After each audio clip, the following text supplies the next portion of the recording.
Muchísimas gracias, Miguel. Sobre todo por lo de casa, porque realmente me siento en casa en este espacio de confianza con vosotros y daros sin duda las gracias de nuevo una vez más por esta invitación y por abrir el espacio para una participación, en este caso más interactiva. Pues yo quería empezar por agradecer a Germán y Raúl por su presentación tan interesante y sin duda porque además de todo lo que han dicho, con lo que nos han contribuido, siempre es mucho más fácil venir después y construir encima de lo dicho, ¿verdad? Entonces yo aprovecho de esa oportunidad y hago eco de varios de los puntos que Germán y Raúl, los dos, nos están aquí con su experiencia para un poco presentarme. Yo también me sentí, como Miguel habla, de la barrera de entrada muy sola durante muchos años, me sigo sintiendo muy sola en el área de complejidad. Mi nombre es Silvia López y yo vengo del área de cambio sistémico y de desarrollo sostenible. Y tengo un perfil mezclado, mixto, entre Scholar Practitioner, Practitioner Scholar, quiere decir que trabajo tanto en la universidad cuanto soy una persona práctica y emprendedora. Y lo que yo hice es trabajar básicamente la primera mitad de mi vida profesional, unos 10 años en la parte práctica de la inversión social, el cambio social, y luego obviamente confrontando esa realidad en el terreno uno se da cuenta que los problemas son complejos y por tanto hace falta unas lógicas de trabajo y unas herramientas de trabajo distintas. Y eso me embarcó en un proyecto de doctorado ya en Londres, en el London School of Economics, donde igualmente me sentí muy sola estudiando complejidad, teorías de complejidad aplicadas al cambio social.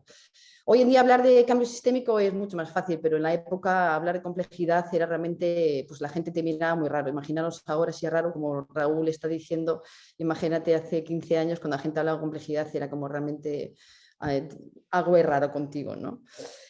Bueno, hoy en día intento traer esas ideas y recuperar la energía de esa soledad de muchos años de una manera más aplicada, porque realmente es verdad que uno ha esperado, uno se siente un poco esperando que el mundo evolucione a estas ideas y uno se hace viejo esperando, pero hoy entonces, después de haber pasado, ahora estoy ubicada en Portugal, después de mi etapa de investigativa de 15 años en esta área en Inglaterra, y estoy ubicada en la Universidad de Nova, es una business school en Portugal, en Lisboa, en las afueras de Lisboa, donde entré con la idea de abrir un laboratorio. Yo creo que muy en la lógica que Germán estaba hablando, me confronté con un laboratorio aplicado de teorías complejas aplicadas al cambio social y me encontré con muchísimas barreras, también como Germán está mencionando, pues de mucho pensamiento lineal y mucha cultura de silos y poca cultura colaborativa y poca abertura para realmente tener una visión más práctica de proyectos aplicados. Aún así os voy a hablar de un proyecto aplicado de la universidad.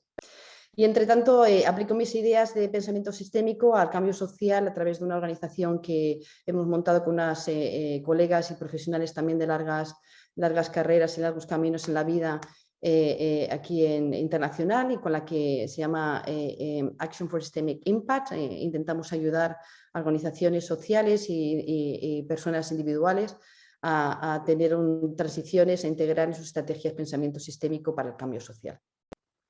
Y desde este espacio pues estamos coliderando en España y Portugal también un capítulo de un movimiento internacional llamado Catalyst 2030, no sé si conocéis, en todo caso lo recomiendo. Es un movimiento muy interesante que agrupa, ese mayor movimiento o espacio, plataforma que agrupa emprendedores sociales del mundo para el cambio social y aplica y como estrategia tiene cambio sistémico. Entonces todas las teorías de cambios sistémicos aplicados a todos los temas vinculados a los objetivos de desarrollo social. Entonces es una plataforma extremadamente interesante con gente muy cualificada en muchos vertientes de este pensamiento que trabajamos y que estamos discutiendo aquí y que además esto intenta tener un impacto práctico. Entonces es un espacio donde uno consigue contribuir y a la vez aprendemos muchísimo. Entonces estamos liderando estrategias de cambio sistémico en España y Portugal a través de esta organización.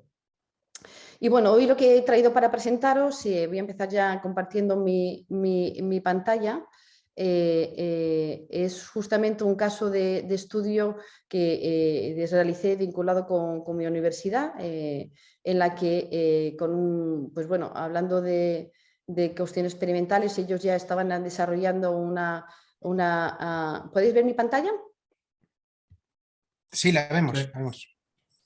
¿La veis recortada o no la veis recortada? No la vemos a pantalla completa, vemos tu... A ver. No la veis completa y no la veis seguro en el formato de presentación, ¿verdad? Eso es. Y ahora. Ahora, vuelvo otra vez. ¿No? Otra vez no, ¿verdad? A ver, ahora sí. Vale, es que quería tener aquí acceso a mis notas, pero como siempre la tecnología no siempre está apoyándose todo lo que necesitamos. Bueno, en todo caso, como decía, perdón, a ver si retomo el control. Bueno, entonces os voy a contar un poco el caso de este proyecto que desarrollamos, que desarrollé en el contexto de la universidad, de este Business School, sobre el tema de inclusión. Me gusta elegir este caso para hablar de este caso y compartirlo en espacios de debate donde pretendamos reflexionar conjuntamente, porque es un proyecto que da mucho para reflexionar, puesto que no fue concebido desde el inicio como una estrategia de cambio sistémico o de aplicación. Por cambio sistémico quiero decir, son estrategias que aplican las teorías de sistemas y complejidad al cambio social. Eso es lo que hablamos básicamente por cambio sistémico, de una manera muy teórica, muy conceptual. Hay otras interpretaciones y definiciones más prácticas. Y entonces en este caso es interesante porque, como decía, no fue iniciado, incubado desde el comienzo con una lógica de integrar y de todos los conceptos sistémicos y complejos de las problemáticas sociales, sino que fue gracias a las dificultades de justamente conseguir los resultados que esperaban, que se interesan en introducir una lógica de cambio sistémico. Como os iré contando ahora. Entonces, este caso os voy a contar en concreto justamente la aplicación donde yo me estuve involucrada, que fue básicamente durante un periodo de 1 año y unos pocos meses para ayudarles a diseñar una estrategia de cambio sistémico. Entonces, este es un proyecto que se llama el Inclusive Community Forum.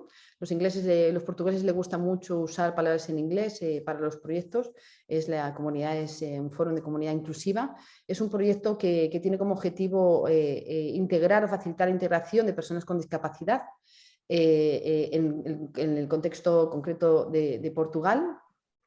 Y la idea que tienen para hacer esto es crear una red de personas con distintos perfiles, un poco podríamos decir el ecosistema de personas que está alrededor del mundo de los discapacitados, para que puedan co-construir soluciones y abordar con esas soluciones los desafíos que tiene el tema de las personas con discapacidad. Entonces, un proyecto que se inició en 2017 y fue a partir de 2019 que yo integré el equipo como directora académica dentro de mis responsabilidades de la universidad a hacer este trabajo de desarrollo de una estrategia sistémica. Muy rápidamente, solamente para contextualizar la necesidad de este problema, sin duda no hace falta entrar en detalle, pero el caso de los discapacitados es un tema muy importante, sobre todo en el caso de Portugal, porque hay un 17,4% de la población que sufre algún tipo de discapacidad y hay un ecosistema muy grande de actores sociales que trabajan en este asunto. Ahí tenemos otros valores, he traído aquí otros valores de discapacitados en el mundo de un 15%. El tema que en este caso concreto se centra en esta parte del proyecto, como explicaré en un momento, está enfocada en el tema de la educación, el acceso a la educación, como intento traer aquí en el tercer párrafo, o sea, el acceso a la educación para los discapacitados es un tema muy importante, es una barrera muy importante porque es la que realmente va vinculada a su desarrollo personal y profesional posterior. Entonces, eso es uno de los focos estratégicos de este proyecto. Entonces, quiero con vosotros realmente quiero compartir realmente de manera general el proceso con el que realicé este trabajo y dejar espacio para el debate más tarde. Y a la vez quiero también presentar un poco lo que fue hecho y traer ya ciertos puntos críticos, como decíamos antes, también para discutir un poco los cambios de mentalidad y los desafíos que la implementación de este tipo de estrategias nos llevan a todos. Entonces, bueno, aquí volviendo al tema del Inclusive Community Forum, ellos tenían una visión, es un proyecto que, como os decía, empezó en 2017 y entonces aplicaron una metodología que todos estaban muy familiarizados con todos ellos para entender cómo trabajar y abordar este problema. Y entonces ellos hicieron una cantidad de focus groups y entrevistas personales y luego obviamente eran tantos los datos que tuvieron que contratar una consultoría internacional externos para realmente poder hacer un análisis de datos y que les ayudase justamente a poder concluir en algún tipo de lista de prioridades, de temas que serían los más importantes. O sea, de alguna manera agregar los datos que les pudiese ayudar a la toma de decisión. Esto todo como cuento externalizado, ¿no? Y obviamente estoy contando esto y ya si ves un poco mi tono, estoy contándolo con un tono bastante crítico, ¿no? Y yo creo que Germán nos ha introducido a todos un poco en esa nueva visión a través del tema de la prevención de riesgos. Entonces, aquí lo que básicamente el equipo concluyó es que debido a la complejidad que tenía el problema con el que enfrentaban, entonces tenían que claramente trabajar y dividir un poco los distintos elementos que hacían parte de la problemática en subgrupos, ¿no? Y de alguna manera veían un poco la ecuación del cambio de esta manera, ¿no? Que de alguna manera para que las personas discapacitadas pudiesen llegar a un acceso a la educación superior, había que tratar temas de acceso al trabajo y acceso aquí está cambiado, de hecho, perdón, esta bolita de exclusividad tiene que estar al revés, o sea, dijéramos que la parte izquierda de la ecuación es el acceso, la inclusividad de las personas con discapacidad. Y entonces, como temas que ellos vieron justamente era uno el acceso a la educación y otro es el acceso al mercado de trabajo, así como otros asuntos. Aquí lo que intento representar es realmente la linealidad de este tipo de razonamiento, ¿no? Entonces, lo que hicieron luego después es obviamente decidir, como os cuento, que para abordar la solución tenía que estar construida y dividieron el proyecto en varias etapas. Una primera etapa en la que abordaban la primera parte, que era la parte de la empleabilidad, que dicen ellos, que es el acceso al mundo laboral, en el que invirtieron todos los focos y recursos de su proyecto durante 2 años, entre el 17 y el 19, y una segunda etapa en la que yo me uno, que comienza en el 19, que estaba enfocada a la parte de educación, ¿vale? El acceso a la educación para personas con discapacidad. Igualmente la ecuación está equivocada en los componentes, pero bueno, la idea está ahí. Bueno, pues esto es la manera que ellos pensaron. Yo como resultados de su trabajo, al cabo de los 2 primeros años, en el momento que yo me uno a la conversación en 2019, ellos han acabado la etapa primera del acceso a la empleabilidad y tienen obviamente de definir una serie de indicadores mayoritariamente cuantitativos, obviamente, porque estamos en un business school y estoy siendo irónica de nuevo, pero esta es la realidad en la que bueno, ven que realmente han conseguido tener un número importante de empresas que se han sumado al proyecto. Muchos de ellos con un compromiso ético detrás importante, aunque son conscientes de que hay un poco de greenwashing detrás, pero ven que realmente hay una movilización de empresas o que las empresas consiguen a través de este proyecto ganar una visibilidad y ellos a la vez consiguen ganar una concienciación sobre esta problemática y traer una visibilidad también mediática y de otros agentes de cambio social. Y a la vez como resultado habían implementado dentro del contexto del proyecto 3 proyectos pilotos en los que vamos a hablar de los resultados y habían conseguido envolver a 41 participantes de una diversidad importante del ecosistema dentro de los espacios de discusión que ellos construyeron y que ahora vais a entender en un segundo cómo se trataba. Entonces, de alguna manera, ellos están contentos porque veían que habían tenido éxito y así estos son notas para sacar de su relatorio de impacto, habían sido successful, habían sido exitosos porque habían implementado su metodología conforme la habían diseñado, ¿no? Y que de hecho la metodología tiene bastante sentido, ¿no? Obviamente hacen un trabajo de diagnóstico y de ideación, diagnóstico del problema y de ideación de las soluciones que son necesarias, de las que luego se derivaron estos 3 proyectos pilotos.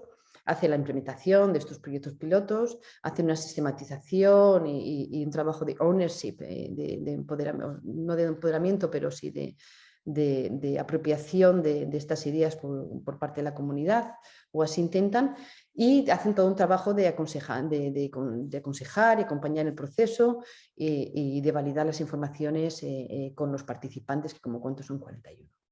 Sin embargo, se encuentran en esa etapa final y en la transición, en la primera fase y la segunda fase, se encuentran que realmente los resultados no eran como realmente esperaban y no consiguen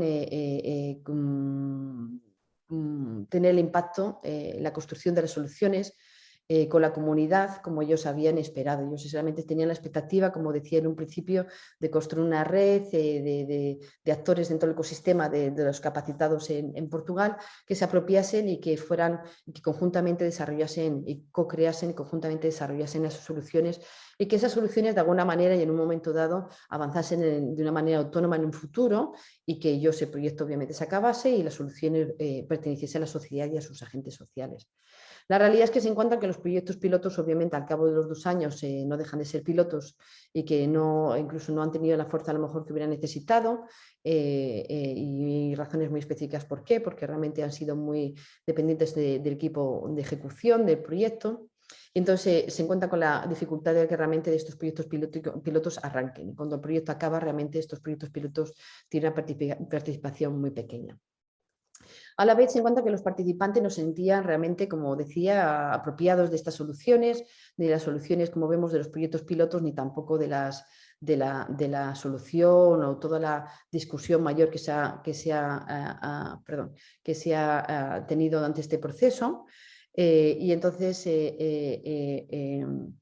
y bueno, y sobre todo lo que les lleva a entender es que realmente ellos están realmente como buenos business school también, y como mucho una lógica de que vemos dentro del mundo organizacional, es que ellos estaban detrás de la búsqueda de esa panacea de cuál era la estrategia más apropiada para realmente abordar este problema, ¿no? El problema de los capacitados, con esta complejidad que había detrás, aunque ellos entendían la complejidad como un adjetivo y no como un nombre, en el sentido de no como una propiedad de la problemática que estaban enfrentando, y que de alguna manera, por tanto, en esa falta de comprensión decidieron fragmentar el problema. Y esto a la vez de no darles con la buena, obviamente, respuesta de cuál era la mejor estrategia a crear, también les suponía un problema importante de cómo hacer su modelo de crecimiento a nivel organizacional, porque obviamente segregar la intervención por etapas suponía que esas etapas de alguna manera o idealmente hubieran funcionado en paralelo, y entonces supone una carga organizacional muy importante, lo que solamente la dependencia de ellos, que ya se entendían que era un punto crítico y un punto de riesgo importante en el proyecto. Bueno, esto es muy brevemente parte del diagnóstico que se hizo, ¿no? Bueno, aquí en el 2019, en diciembre, fue cuando ya se formalizaron las relaciones en ese momento, mi laboratorio de experimentación en cambio sistémico, y se empieza a formalizar la relación, y empezamos a diseñar toda una estrategia de cambio sistémico dentro de este proyecto. Obviamente esa estrategia tiene como objetivo, sin duda, es muy adaptativa, es un proyecto, como digo, que ya está en funcionamiento, y en todo caso el objetivo aquí, el desafío, es dar respuesta a lo que es necesario sin crear ningún proceso de disrupción. Y bueno, dentro de esa estrategia no voy a entrar en muchísimo detalle, solamente voy a traer aquí los elementos más importantes. Se trabaja de manera general en temas de capacity building, o sea, de formación del equipo y de los participantes. Se hace una adaptación del proceso y de la estrategia a una lógica más sistémica. Y obviamente utilizamos herramientas que corresponden y nos permiten hacer todo un trabajo de comprensión de cuál es la complejidad que tenemos que manejar, y obviamente integrar una lógica sistémica dentro de todo nuestro trabajo. Y bueno, esto se establece un poco aquí, presento el cronograma de lo que fue básicamente el proyecto. Entonces realmente el proyecto, después de una etapa de diseño entre diciembre y febrero, empieza ya a funcionar con esta metodología. Aquí se combinan 2 elementos o 2 puntos de actividad principal, como tenéis aquí representados. Aquellas en morado más grandes son lo que llamamos los Inclusion Labs, que vais a conocer en un momento. Os voy a contar en qué corresponden, pero os adelanto que son espacios de trabajo multidisciplinar donde todos los participantes trabajan juntos, y se combina eso con un trabajo, Miguel, ya te paso la palabra, acabo esta frase, se combina eso con un trabajo de reuniones de acompañamiento de los procesos de trabajo. Ya entramos en un momento en el COVID. Miguel, dale. ¿Aceptas preguntas, Silvia? Sí, por favor, y eso iba a decir, no tengo mucha visibilidad sobre todas las pantallas y todas las imágenes, pero por favor, si me ayudáis a aceptar preguntas en todo momento, súper bienvenida. Vale, me ha interesado la parte has dicho que al principio hicisteis un capacity building, entiendo que con las personas que participaban en el proyecto y con o sea, entiendo que con parte del equipo y con los participantes. ¿Qué tipo de capacity building hicisteis con los participantes? Es decir, ¿les enseñasteis los principios de cómo se produce el cambio sistémico? o es otro tipo de capacitación? Mira, la verdad que la respuesta es muy interesante, Miguel. La pregunta es muy interesante porque la respuesta es muy interesante. Realmente tanteamos, el equipo encontró, como punto de entrada, encontró muy complicado compartir con ellos estos conceptos de complejidad y de sistemas y esto todo. Ya el equipo tuvo una dificultad importante, obviamente tuvieron que hacer un entrenamiento rápido, ¿no? Como ves, tuvimos muy poco tiempo para desarrollar, ejecutar herramientas que no son fáciles y que requieren una expertise importante, pero la verdad que hicimos una primera reunión. Yo consideré que era importante traer la estrategia de una manera mucho más disuasiva, en el sentido de que hicimos una preparación, como os voy a contar ahora, de toda la información que contábamos sobre la problemática de educación a través de una serie de herramientas sistémicas. Vais a ver ahora un poco el proceso, y presentamos y aparecimos en la primera reunión de febrero de 2021, no me equivoco, eso es el día, el de febrero de 2019, con un primer mapa sistémico que fue súper bien aceptado, y realmente fue evidente que las personas trabajan en la práctica, entienden el pensamiento sistémico, y entienden y saben trabajar desde la complejidad de una manera intuitiva. Y ellos aceptaron y muy bien, la respuesta fue muy positiva. Aceptaron y se adaptaron muy bien al uso de herramientas, considerando que venían trabajando casi 2 años y medio con una metodología completamente distinta. La recibieron muy bien, la aplaudieron, y fue un 100% de resultados positivos del interés de continuar con esta metodología. Entonces no hubo necesidad de específicamente hacer ninguna introducción conceptual. Lo que hacíamos era aclarar cualquier pregunta. Entonces utilizamos un lenguaje muy sencillo, siempre aplicado de todos estos conceptos a la realidad que hablábamos, que era la de discapacitados, o sea, nunca hablábamos de mecanismos, complejidad, ni de nada. Introducimos simplemente el lenguaje de un mapa sistémico, como bien conocéis y como ya Germán y Raúl han introducido. Y realmente lo demás todo venía de una conversación muy, muy empírica, muy aplicada. No hubo una necesidad de una formación para poder avanzar en el proyecto con el uso de estas herramientas. ¿Seguimos adelante? Bien. Bueno, entonces os contaba que combinábamos un poco para que tuvieses una visibilidad sobre el proceso, y voy a profundizar un poquito más en los próximos slides. Se me olvidan las palabras en español, pero bueno, aquí lo que es importante es ver un poco la estructura, ¿no?, de lo que ocurrió. Entonces, como os comentaba, que combinamos espacios multi stakeholders, ¿no?, que eran los Inclusion Labs, que llamaron, con espacios con momentos de alguna manera de posicionamiento con los grupos de trabajo que llamábamos los follow-up meetings con cada uno de los grupos, que son los amarillos.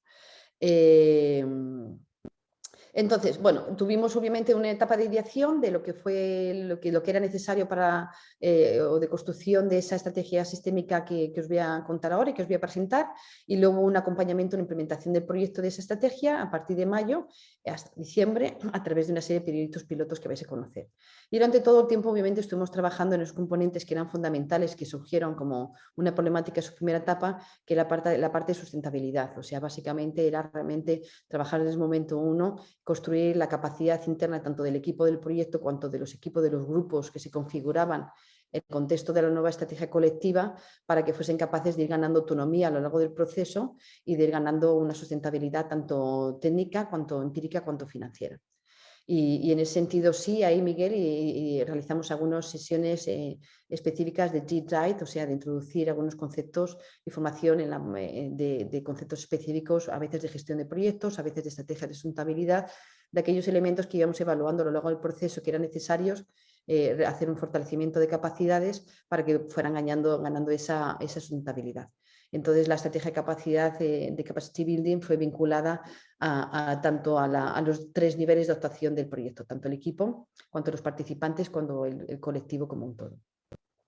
Bueno, y ahí, como podéis ver, en febrero, estamos hablando de febrero de 2019, tuvimos la suerte de poder hacer una primera reunión presencial, y a partir de ahí vino el COVID, y 2 semanas más antes casi, ¿no?, como veis, 29 en marzo teníamos una reunión y nos confinamos todos. Tuvimos que pasar el periodo de una semana a formatear todos nuestros materiales, que vais a ver un poco rápidamente, bastante sofisticados y con mucho trabajo, a adaptarlos en formato online, y una facilitación de procesos también online, lo que fue un gran desafío también.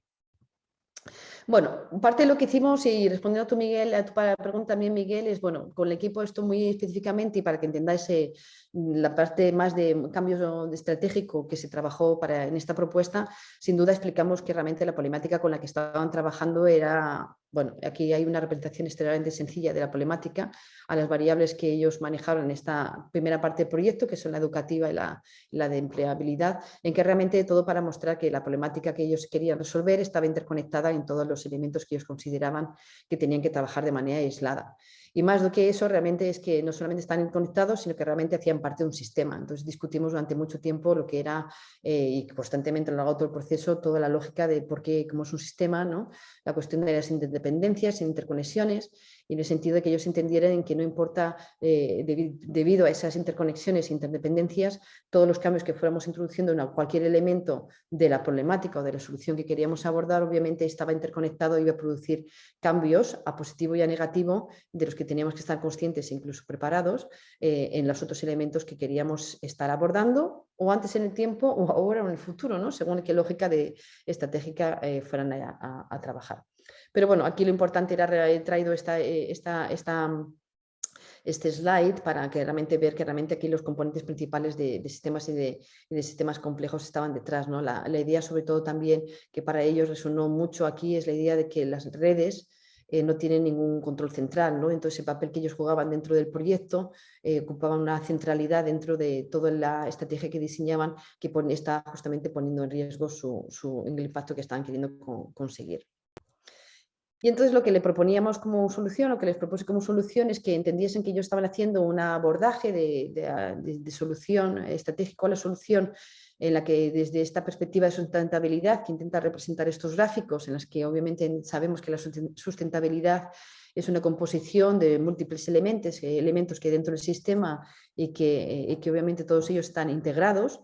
Y que la primera parte, la que no nos damos cuenta es que realmente todos estos tienen estas redes por detrás que sustentan ese estado de cosas, ¿no? Ellos estaban queriendo simplificarla desde una perspectiva temática, ¿no? Para abordar el problema, ¿no? Y que eso obviamente estaba dejando por detrás lo que representa el gráfico del medio, que realmente lo que está por detrás de cualquier tema es toda una red de elementos que están interconectados e interdependientes, como hablamos, que tienen un comportamiento complejo debido principalmente al tamaño y a, obviamente, la dinámica natural del cambio social, y que no podíamos obviar eso, y que lo que estábamos proponiendo era una estrategia que integrase esos elementos sistémicos y complejos para abordar ese único problema, ¿ok?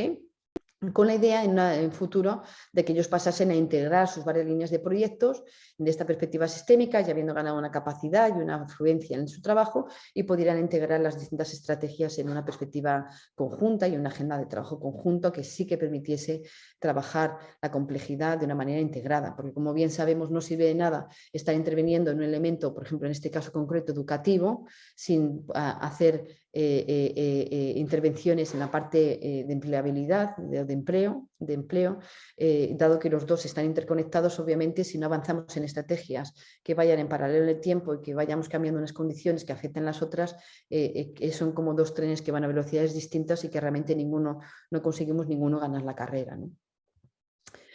Bueno, otros elementos aquí me ha parecido interesante traer este resumen de esta tabla, porque representa elementos de cambio de mentalidad estratégica que trabajamos con ellos y que son comunes con otras organizaciones que trabajamos, y que vemos que son denominadores comunes en el cambio organizacional hacia implementar este tipo de estrategias y más sistémicas y pensamiento sistémico. Si bien tengo que anotar que obviamente un elemento principal que también se coloca aquí como dificultad para avanzar en esta agenda que estamos a discutir aquí, es que la gente interpreta que el pensamiento sistémico es suficiente para trabajar la complejidad, y realmente no es así. O sea, tenemos que evolucionar a conceptos más amplios a nivel conceptual, que no solamente pensar en una visión solamente de un sistema, sino tenemos que integrar varios elementos de complejidad. Y entonces aquí lo que un poco se trabajó con ellos, y en línea de Miguel que contabas, y que es un poco lo que vemos, como digo, de manera común, es esa idea que el proyecto tenía de que realmente ellos conseguían crear una estrategia que era ese endgame, ¿no? Que se conseguía crear una capacidad en el sistema, y sobre todo asumiendo que fragmentando o simplificando esa complejidad, un poco bien a la línea de Descartes, ¿no? Y ahí ya se creaba una serie de soluciones y esa solución se iba a sustentar por sí sola en el tiempo, ¿no? Entonces lo que nosotros intentamos trabajar con ellos es que realmente los proyectos como tal no es solamente una conceptualización, y que los procesos de cambio social naturalmente son transiciones, son procesos, ¿no? Y que por tanto tenemos que estar siempre constantemente adaptando o reconfigurando las condiciones que tiene el sistema para conseguir que el sistema se comporte o tenga ese resultado, que es una emergencia, ¿no?, de las condiciones del sistema, ese resultado, impacto, en fin, todo ese cambio social que queremos que surja como resultado, ¿no? Entonces, bueno, aquí hay una lista de conceptos complejos que están por detrás de todo esto, en los que no voy a profundizar, pueden surgir preguntas más adelante si queréis, pero bueno, esto explicábamos un poco cómo desde la complejidad, los sistemas complejos, por qué esto ocurre, ¿no? Un segundo elemento que trabajamos aquí es ese dilema, ¿no?, que yo sí tenía muy presente, de el and o or, ¿no?, el uno u otro, ¿no?, elegir uno u otro solución, porque todo es muy complejo y que no podemos abarcar todo, y hay una resistencia muy grande en que cuando las cosas son complejas tenemos que simplificar, ¿no?, que intentamos desmitificar con este proyecto. Entonces intentamos explicar, y creo que ellos entendieron bien, de qué manera las complejidades se puede trabajar de una manera accesible, no simplificada, pero accesible, para ir cambiando las condiciones sistémicas, y que era una cuestión mucho más en esa lógica de embeddedness, esa lógica de que el cambio sistémico va escalando en círculos concéntricos de alguna manera, ¿no?, que los primeros círculos de influencia y de cambio iban a mejorar, iban a preparar las condiciones para, dijéramos, dar una vuelta de tuerca, ¿no? Es un poco la manera coloquial de hablar de esto, ¿no? Y que aquí, sin embargo, lo importante era no solamente traer todos los stakeholders, sino traer a los stakeholders que eran corresponsales y responsables de la problemática, ¿no? Obviamente porque, como bien sabemos, para encontrar una solución a un problema complejo tenemos que tener todas las partes que están involucradas en la construcción del problema para conjuntamente poder construir la solución, ¿no?, como el principio de Recursive nos dice, ¿no? Y luego, pues justamente como hablamos los participantes, Miguel, ¿estás con la mano levantada otra vez? ¿O? Sí. Puedes intervenir directamente porque no siempre te veo. Puedes, dale. Vale, es justo sobre esta ley de la variedad requerida. Es como, porque para mí uno de los retos fundamentales es cuando se trae a todos los stakeholders para tomar, digamos, para diagnosticar o para intervenir sobre el sistema y ampliar un poco la visión ampliar la visión del sistema y la visión de la actuación, cómo se pasa de esa consciencia, de esa riqueza de la descripción del problema a la acción concreta. Porque ese para mí es el gap fundamental, ¿no? Tenemos una visión muy rica porque traemos los stakeholders, pero ¿cómo hacemos para concretar, para que esa variedad requerida de repente se transforme en una acción de cambio? Bueno, eso yo entiendo que puede haber distintas maneras de trabajarlo, Miguel. Lo que la práctica mía y de los profesionales que trabajamos en esta área, en la parte práctica del cambio social, lo que funciona es realmente, empezamos con una comprensión del problema. Empezamos desde un tamaño menor o una problemática más reducida, una problemática que va creciendo, ¿no?, de alguna manera, de menos a más, ¿no? En lugar de hacer todo un mapamiento de toda la complejidad posible detrás de una problemática, que también está dentro de las discusiones que hacemos y todo, intentamos realmente contextualizarla. Entonces, un punto fundamental es frame, o sea, encuadrar tu punto de discusión para que realmente la problemática, entender la complejidad y la problemática y las dinámicas, como estamos hablando, del tema que tú tienes en tu primera línea de actuación. Y luego a partir de ahí, aún así, derivamos a una serie de prioridades, y de ahí se van surgiendo y se van escalando las estrategias a otros elementos que están interconectados dentro del sistema, pero que no son primera línea de actuación. Y hay una serie de criterios y medidas y herramientas que te ayudan a identificar esas distintas líneas de actuación dentro de la práctica. Pero básicamente la lógica es eso: llevarles ellos una comprensión de la problemática global y luego ponerlos a trabajar y decir por dónde hay que empezar. Y hay un poco el mapa sistémico que viene más tarde, hay un poco esa lógica ahí que podemos discutir más si te interesa. Pero bueno, volviendo aquí entonces a los temas que ellos tenían y que trabajar en el cambio de mentalidad, Miguel, espero que sea suficiente, pero discutimos más. Perfecto. Bueno, era importante también, ellos tenían la lógica de los participantes, estaban ellos inicialmente muy frustrados porque habían hecho una aproximación estratégica que era muy innovadora, como tenía tanta gente sentada en una mesa y sabían que había que invitar a todos los stakeholders, todo eso, sabían que por la fórmula era por ahí, pero ellos lo hicieron todo esto de una manera, un abordaje consultiva. Entonces, la manera que hacían es invitaban a estas personas en varios espacios, ahora os cuento más en tema de participantes, y ellos consultaban. Entonces, realmente había esa centralidad del manejo de la información por parte del equipo y hasta incluso por externos, y ellos validaban esa información con las personas. Entonces, esa era la co-creación como ellos la entendían, y realmente nosotros pasamos a hacer una co-creación real a través de uso de estas herramientas. Como explicó Miguel, es una serie de toma de decisiones que realmente en la que los participantes están completamente involucrados, y hubo una metodología de áreas de influencia que se aplicó, en fin. Total, que todo el mundo estaba sentado y trabajando alrededor del problema que ellos consideraban que tenían área de influencia y eran corresponsables de la problemática actual y que estaban comprometidos a resolver y construir una solución. Y como digo, esto cambia completamente la posición del equipo, ¿no? El equipo aquí pasaba justamente no tanto de tener un papel centralizador, de facilitar el proyecto desde una perspectiva de gestión, a tomar una lógica completamente distinta en los que ellos eran mucho más facilitadores del proceso y del proyecto, y el que ellos tenían que capacitar y crear esa capacidad en los participantes para ser autónomos, esa parte de la sustentabilidad que comentaba antes. Y entonces, y obviamente utilizar una lógica de una estrategia de gestión mucho más adaptativa do que la visión tradicional de la gestión de proyectos. Sin duda, obviamente hablamos mucho de la linealidad y cómo ellos estaban pensando el proyecto de una perspectiva de causalidad lineal, y que obviamente todo esto no era así. Entonces eso ya os lo contó un poquito, ¿no? Y que, cómo funcionaban las interdependencias y cómo esas interdependencias podían tener un efecto negativo y positivo, y cómo eso lo podíamos identificar y manejar dentro de la gestión de proyectos. Y luego, obviamente, ellos están a buscar esa metodología, ¿no? Dentro de los business school hay una presión muy grande en encontrar la metodología de oro que consiga rentabilizar el capital de la universidad y podamos vender y vender una vez y otra la misma metodología aplicándola siempre, ¿no? Entonces, este one size fits all approach o idea de que hay un modelo único que responde a toda la problemática, ¿no?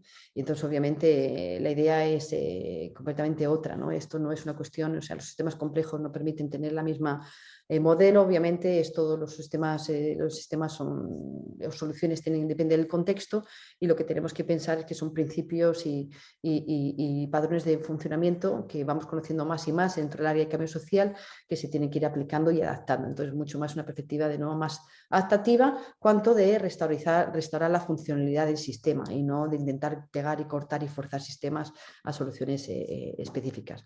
Y finalmente, obviamente, todo está vinculado a la parte de cómo se escalan estos procesos, y de nuevo esto no es una perspectiva de cortar y pegar y soluciones por todo el mundo, una metodología, sino al contrario, sino realmente es entender qué principios son los que se aplican para conseguir una serie de resultados desde la perspectiva de cambio social, y podemos ya tenemos unas primeras metodologías, y yo hice una aproximación metodológica de cómo en mi doctorado y en mi postdoctorado, de cómo podíamos justamente identificar estos patrones que nos permitan saber cómo los cómo, ¿no? Los caminos, los roadmaps que nos permiten llegar a aplicar un poco en esa lógica de metodología, ¿no? Pero que realmente no es como tal. Entonces, esto obviamente permitía que los modelos de crecimiento fuesen mucho más en la lógica de sistemas, que es mucho más embedded, de esto que hablo, modelos descentralizados en distintas capas, este modelo de zanahoria no de cebolla, perdón, el que vamos creciendo en modelos concéntricos, y esa es la idea, en lugar de cortar y pegar métodos. 10 minutos, Silvia, 10 minutos. Vale, 10 minutos. Llego. Perfecto. Entonces, aquí entonces era la parte más dura que quería contaros, pero aquí pasaron rápidamente por daros un poco los detalles, como esto era un poco el perfil de los participantes que hacían parte del proceso. Estos son con los que ellos iniciaron el trabajo, eran los 41 participantes con esta diversidad, lo que ya era genial, esto fue un gran capital, pero yo los tenía estructurados en estos dos consejos que están aquí abajo a la izquierda, un consejo de familias y un consejo de instituciones. Entonces trataban con ellos de una manera pues como correspondiente a los asuntos que le correspondían a cada uno de ellos, y en esa perspectiva de validación. Bueno, yo creo que estamos ya todos en la misma página, como eso en la lógica de sistemas no funciona. Entonces creamos ese Inclusion Labs, que era ese espacio conjunto de todas estas personas que estaban aquí sentadas participando, para que realmente pudieran interaccionar y pudiéramos, sí, en este caso ya crear red, y a partir de la red crear y construir y poder crear una solución que va a emerger de ese trabajo de red. Y obviamente invitamos a las personas que no estaban, que eran parte de la solución o de la problemática, que no estaban invitadas y que hacían falta invitar, o sea, se completó. En términos de herramienta, como también pasamos a integrar y a introducir cambios dentro del proceso mismo de gestión de este proyecto, de este programa, pues obviamente cogimos toda la información que había de las consultorías y que estaban segregadas en listas de prioridades que no nos ayudaban a involucrar y a empoderar a nadie en el proceso, y empezamos a crear un mapa sistémico. Empezamos por un análisis de problemas, obviamente manejamos muchísima información para llegar primero a la herramienta, y aquí estamos pensando en que estamos trabajando en cambios sociales. Ese es nuestro negocio, ese es nuestro proyecto, ese es nuestro objetivo. Entonces, en línea de lo que discutíamos con Miguel, aquí lo que intentamos hacer es una aproximación de la problemática que teníamos entre manos, que derivaban de las entrevistas y focus groups, todo esto que ellos ya habían participado, para tener una primera fotografía en la que podríamos basar una primera discusión colectiva de cuál era la problemática. Entonces, obviamente, esto, como Germán estaba apuntando, mapas sistémicos es una herramienta que se utiliza a lo largo de todo el proceso, y que tuvo obviamente muchísimas versiones, y eso es lo ideal, que tenga muchas versiones, porque cada versión refleja la nueva realidad.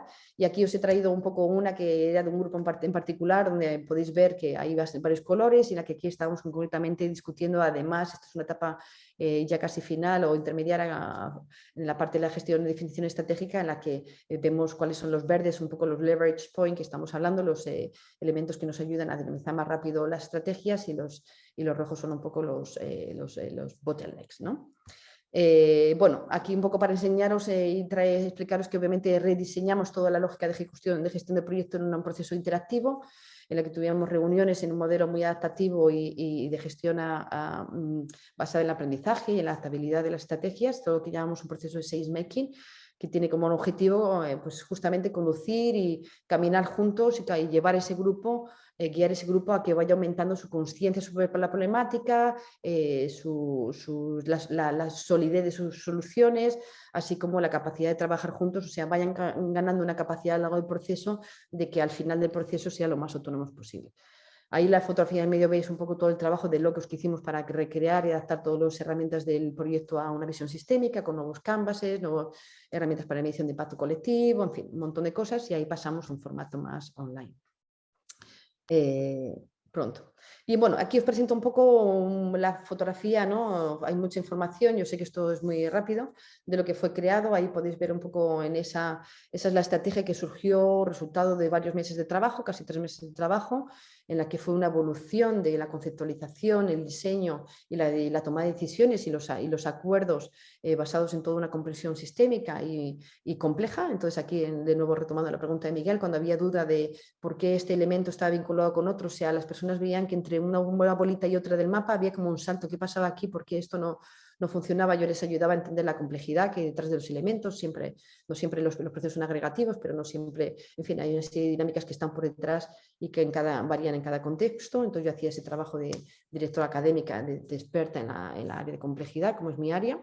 Pero bueno, aquí lo que yo creo que quiero explicaros es que realmente esa fotografía, esa imagen de la estrategia colectiva refleja esa lógica sistémica en la que veis alrededor de alguna manera cuál es el objetivo del proyecto, ¿no? Es reforzar la capacidad y el acceso de las personas discapacitadas a la educación superior para facilitar su vida activa. Y tenéis en amarillo los 3 ejes principales, o los 7 ejes principales pilotos que surgieron en respuesta práctica a la problemática. Obviamente pasamos desde una lógica de problemática a una lógica de soluciones a través del uso de herramientas de mapas sistémicos, y eso son de alguna manera la estructura que siguió la distribución de los participantes de manera autónoma y self-organized, autoorganizada.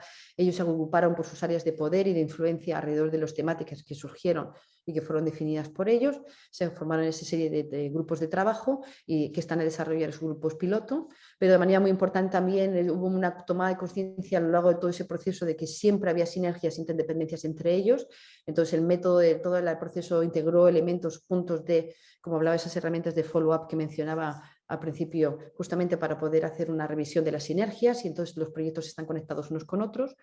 Y bueno, tiene su serie de objetivos que están definidos en la parte más de dentro, escritos en textitos, y las bolitas diagonalmente moradas son las actividades principales que son necesarias de realizar y cómo ellas están todas interaccionadas en esa lógica un poco, como digo yo, de piano, de orquesta, en la que vemos cómo una solución lleva influencia una u otra y en qué medida influencia, ¿no? Si es un loop positivo o negativo, o sea, si está reforzando o disminuyendo la capacidad de poder de una variable con otra, y todos ellos son conscientes y esta es una herramienta, de nuevo, como digo, viva y de gestión adaptativa que permite a ellos revisar aquí en cada reunión, venimos aquí, esta es nuestra referencia de trabajo y este tipo de estrategia la idea es que se vaya revisando periódicamente.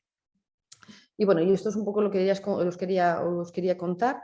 Hago una revisión de la lista final y si lo que pongo aquí a la izquierda, obviamente como resultado de este trabajo, como comentaba, estuvimos trabajando la parte de sustentabilidad, pero también la parte de gobernabilidad, que es la parte importante que era una clave para el proyecto, para el equipo del proyecto, es realmente que este proceso, este nuevo agente colectivo, esta red, que fuese capaz de seguir adelante sin la dependencia del equipo, ¿no? Entonces, obviamente se ha creado al final de esa etapa donde yo intervenía, yo dejé las bases construidas y ahora me anunciaron recientemente que finalmente han conseguido formalizar el board y toda una estructura de gobernabilidad horizontal que permita la gestión y acompañamiento de este tipo de iniciativa. Yo lo quería dejar por ahí, si no me equivoco, sí, para dejar el tiempo para discutir y resolver algunas dudas que haya. Gracias. Muy bien, muchas gracias Silvia además por ajustarte al tiempo. Y Miguel, tú mismo levantas ya la mano, por favor. Aprovecho para saludarte, Miguel, encantado de verte de nuevo. Igualmente, Ismael y Miguel y Silvia, muchísimas gracias por esta ponencia tan extraordinaria.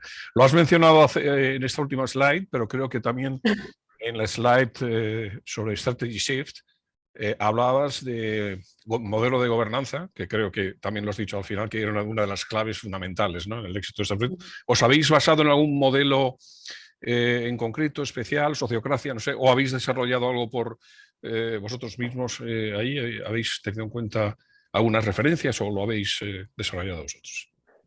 Sí, lo hemos desarrollado básicamente nosotros. Como decía, es un proceso que ya tenía un proceso no voy a decir desgaste, pero sí un proceso bastante intenso de trabajo, como explico, un cambio metodológico.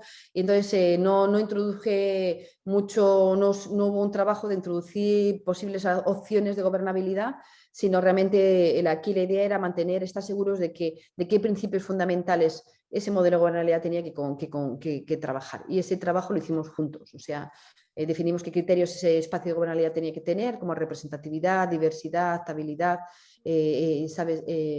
Turnover, decimos una rotación que permitiese que siempre los agentes sentados en la gobernabilidad, en el espacio de gobernabilidad, fuesen representantes de la solución que estábamos construyendo, o sea, que no hubiese una fijación de puestos de trabajo, etcétera. Entonces definimos conjuntamente lo que era necesario, eso yo creo que fue el trabajo más importante, cuáles eran los criterios para construir ese espacio de gobernabilidad. Y entre nosotros también discutimos distintas opciones de cómo sería mejor la estructura de gobernabilidad, la jerarquía. Si queríamos que tener un board y la ventaja de un board, entonces se discutió las ventajas y desventajas de tener personas expertas en el board, financiadores, expertos, etcétera, y qué otros espacios de gobernabilidad ha habido. Yo me retiré del proyecto y ahora eso se ha decidido posteriormente, pero fue realmente respondiendo a la pregunta de una manera muy intuitiva, más que siguiendo ningún modelo preestablecido. Muchas gracias. Con mucho gusto.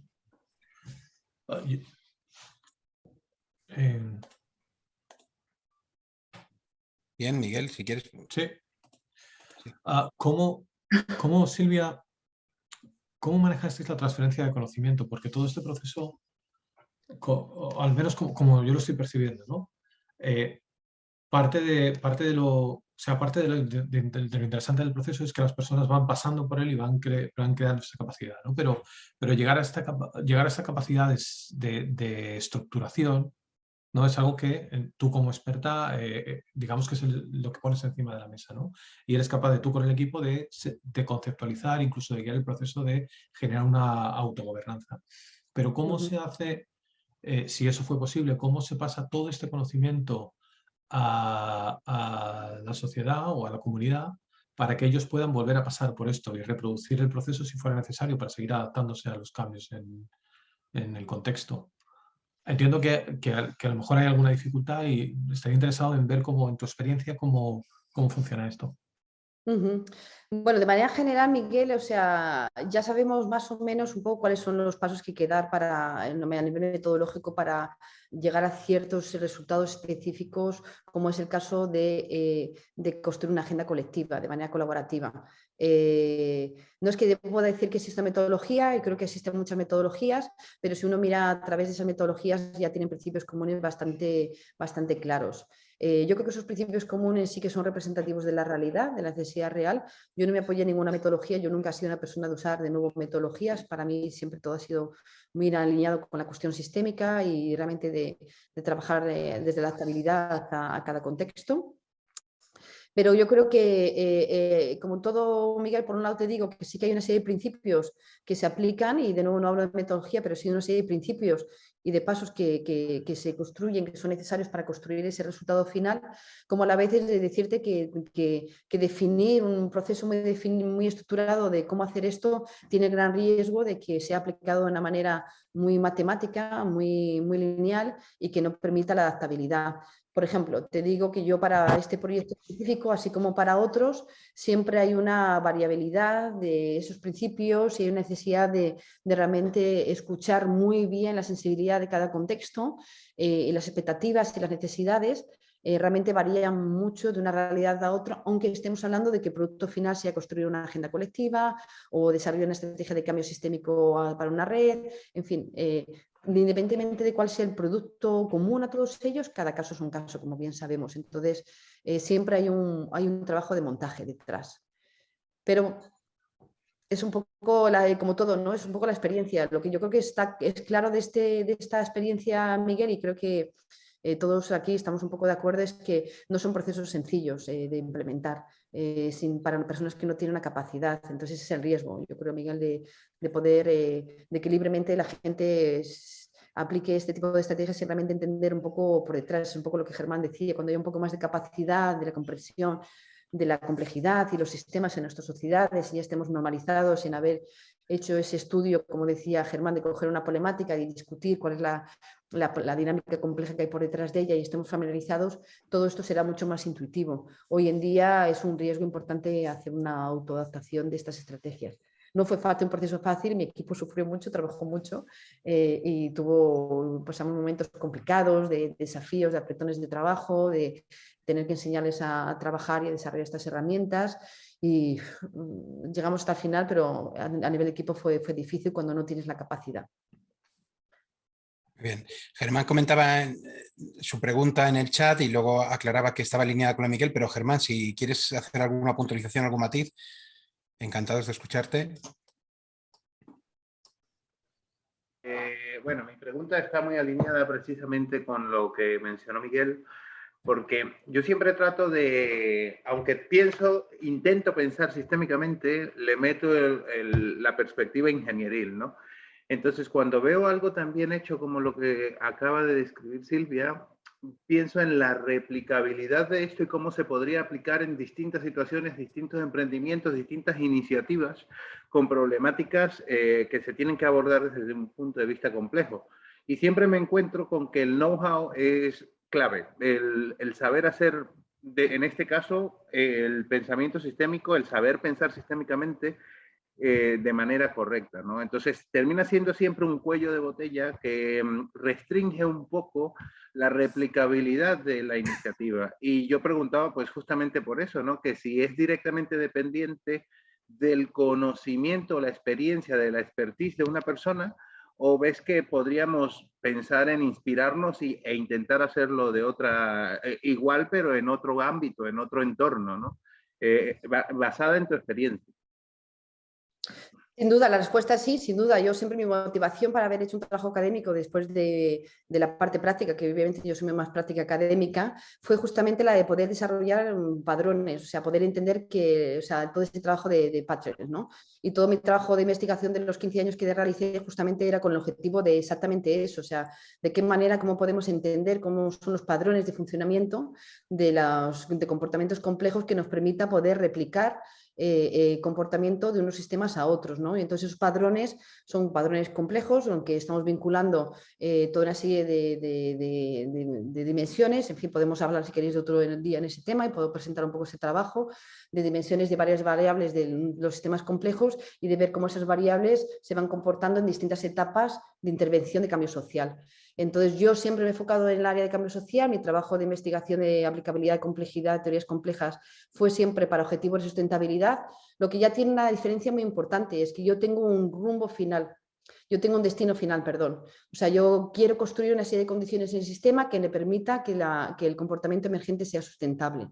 Entonces eso ya determina y hace que yo creo que a la hora de modelizar ese tipo de padrones es muy diferente a cuando estudiamos, como hacemos desde las perspectivas más cualitativas de agentes, agent-based modeling, no sé cómo decimos eso en español, pero cuando usamos herramientas mucho más de replicar o de jugar con comportamientos complejos o con sistemas y comportamientos complejos de manera, vamos a decir, aleatoria. Yo tengo un destino final y yo quiero saber cómo llego a ese destino final. Entonces yo he trabajado para hacer todo un mapeamiento o toda una estructura del padrón de comportamiento de un sistema en la evolución, en su evolución en dinámicas evolutivas y comportamiento complejo. Entonces sí es posible, pero ese trabajo que ha estado en stand-by por falta, como hablábamos en un principio, por falta de gente interesada. Yo trabajé, intenté desarrollar este trabajo desde la London School of Economics, estuve en ciertas conversaciones con varias universidades en Inglaterra, en Sussex, en Oxford, pero el tema de sustentabilidad, cuando yo estaba trabajando más en el mundo académico, me retiré ya un poco de ese lado investigativo hace como unos 5 o 6 años, ahora solamente publico casos de estudio y cosas más prácticas. Yo estaría encantada de abrir otra vez ese punto, pero sustentabilidad no estaba en la agenda de complejidad de los sistemas, de los que dan al coco de los sistemas complejos. No era la prioridad, entonces me cansé de esperar. Entonces me volví a la práctica. Pero sí, justamente tengo un artículo que está a punto de publicarse donde presento la estructura de ese padrón. O sea que si alguien tiene interés en leerlo y dar comentarios, el objetivo de publicar ese artículo es para la difusión de manera general y no por objetivos académicos. Entonces estoy encantada de poderlo compartir con gente que tenga interés y pueda también dar un feedback. Seguro que sí. Muchísimas gracias, Silvia. Estupenda la presentación. Interesados estamos. Al menos de leerlo. Vale, muy bien, con muchísimo gusto. Entonces os voy a mandar, ya que estéis tan interesados, os voy a mandar 2. Uno para empezar y luego más adelante hay otro artículo que estoy acabando de montar o con la idea de querer montar en los próximos meses, que justamente es un poco con lo que Germán decía de jugar, a cómo usar el lenguaje de la complejidad a entender la problemática social. Entonces yo cojo casos de estudio de cambio social en distintos países, en Ecuador, gestión integral de agua, problemática de agua, que es extremadamente compleja en Quito, en Ecuador, y cambio social en Brasil, y tengo 2 más, uno en Menorca, en fin, pero eso no está para publicar, y intento describir qué es lo que hay detrás, como un proyecto social, como que estos chicos aquí en mi universidad desarrollaban sin ninguna lente de sistemas, cómo realmente el lenguaje sistémico y complejidad nos ayuda a entender qué hay detrás. Y fue a través de esa mirada a los casos específicos y poder explicar todo un recorrido de un proyecto de cambio social a lo largo de todo su trabajo desde la perspectiva del comportamiento evolutivo de un sistema, que miré a través de ellos, hice un análisis comparativo y derivé ese modelo de modelización cualitativa que yo digo de la complejidad, que es el estudio de los padrones. Y eso es lo que está en este artículo, que si queréis os lo envío. Sí, por favor. A mí me resuena, Silvia, por último, me resuena mucho esto que estás describiendo de encontrar los patrones cualitativos al concepto de acoplamiento estructural. Es decir, a la capacidad que tiene el sistema de cambiar, acoplamiento estructural, la capacidad que tiene el sistema de cambiar para adaptarse a los cambios en el entorno, ¿no? Y cómo cuanto mejor sea el acoplamiento, más sostenible es el sistema. Solo por poner ahí el marco. Yo quería, en un minuto, simplemente, a mí me interesa mucho en el impacto del System Thinking en la transformación social, en la transformación de las comunidades y cómo realmente, como comentaba Germán antes, ¿no? Venimos de un paradigma muy reduccionista y muy lineal, ¿no? Que yo lo que percibo en la praxis, ¿no? Experimentando con los grupos y con esa barrera de entrada que tiene lo sistémico, es cómo se produce la propia transformación de las personas. Al entrar en contacto con esa visión sistémica, como decías antes, no necesita muchas veces de una formación previa específica, sino simplemente enfrentarles a la expresión visual de la interdependencia y de esa retroalimentación. Y yo he percibido que que se va transformando la consciencia de los participantes, la calidad y la profundidad de sus aportaciones y de sus reflexiones y la calidad del diálogo que se produce. Entonces, no sé si tú has tenido ¿cómo lo has experimentado tú? Porque solamente viendo el proceso digo, aquí ha tenido que pasar cosas, las personas han tenido que transformarse, ¿no? ¿Y cómo lo has vivido tú eso? Sin duda, como comentaba antes, Ismael, y ya habíamos hablado sobre esto, realmente mi experiencia en la práctica realmente es, menos hablas de conceptos de complejidad y de sistemas, mejor. La gente que trabaja en la práctica, en el cambio social, sobre todo en el cambio social, y al igual que hemos hablado, ¿no?, en otras ocasiones sobre cambio organizacional, la complejidad y los sistemas es intuitivo, es una cuestión de nominar. Yo creo que aquí la clave ha sido, porque estamos hablando de procesos de cambio social, y dado que fue una decisión un poco, en este caso, Ismael, derivada de la sensibilidad por el proceso, que a lo mejor no hubiera sido la misma si hubiéramos empezado con un proyecto desde cero, en lo que hubiéramos pensado vamos a hacer una formación y un capacity building y hubiéramos introducido una parte conceptual a la entrada, al comienzo del proyecto. Aquí realmente dijimos, hay que ir rodando, esto es una reunión más de 45 que ya llevan y esto aquí vamos a entrar en una metodología extremadamente complicada, no vamos a decir nada y vamos a ir con ello, ¿no? Y realmente funcionó muy bien. Y la clave fue realmente que cualquier duda que tuviesen, estaba ahí. Yo estaba allí para ayudarles, mi equipo estaba preparado, yo ya me adelantaba. Nosotros en las reuniones, en los equipos, utilizamos nuestro mapa sistémico, nos preparamos, discutimos conjuntamente sobre la dinámica actual, la problemática, usando ese mapa, qué es lo que va a ocurrir, qué pasa si este proyecto hace eso. Entonces utilizamos mucho esa herramienta también para entender lo que viene detrás. Y yo ya sé qué mecanismos hay detrás, si ya estamos en un punto de intervención, si estamos creando algún tipo de atractor. En fin, yo ya sé qué mecanismos complejos están ocurriendo, cómo la dinámica funciona. Yo preparo a mi equipo y ya venimos a la reunión con ellos preparados. Entonces ya cuando hay una pregunta, mi equipo contesta, que esto es lo más importante, no solamente yo. Entonces sí que realmente, Ismael, esa transformación se ve. Y no tienen que saber, no tienen que ser expertos en complejidad, necesitan tener un experto en complejidad detrás para apoyarles. Fantástico. Pues muy bien. Yo, si os parece, estamos ya prácticamente en la hora. Si alguien quiere hacer alguna última aportación, algún comentario. Yo quería decir una cosa más mientras alguien se anima, un poco para no perder la oportunidad. Realmente, hablando de eso, Ismael, yo creo que lo que yo estoy encantado un poco salir del mundo académico y hablar y trabajar más, meterme más en el práctico, es porque hablo de cosas concretas. Cuando hablo de complejidad, hablo de discapacitados, estoy hablando de estrategias, estoy hablando de organizaciones, de gobiernos, de relaciones, y no hablo de, ¿sabes? No hablo de interconexiones, de dependencias, no hablo de complejidad, hablo de la resolución de problemas. Y yo creo, y entonces este trabajo fue un proyecto piloto, y entonces nosotros estamos desde el trabajo de Catalyst, de este centro que estamos montando para promover el cambio sistémico, encantados de poder ayudar a gente que quiera experimentar y avanzar un poco más, como hablamos aquí. Fijaros todo lo que se ha ganado. Hubiera sido ideal abordar todo el problema de discapacitados desde la visión sistémica, hubiéramos tratado los temas, pero no, hubo que tratar el tema de educación, lo tratamos y ya es un cambio muy importante que se ha producido. O sea, siempre podemos, como Ismael siempre ha dicho, siempre se puede meter la aplicación o aplicar el pensamiento sistémico a cualquier nivel, en cualquier momento, siempre es una oportunidad para el cambio y se gana muchísimo. Es extremadamente interesante los retornos que tiene. Entonces nosotros desde la perspectiva de trabajo siempre tenemos interés en experimentar y ir juntos en esta experimentación con Rubén, con Miguel y con Ismael, hemos hablado otras veces, en experimentar esto en la práctica y en poder sacar aprendizajes que justamente como hoy podamos compartir para otros.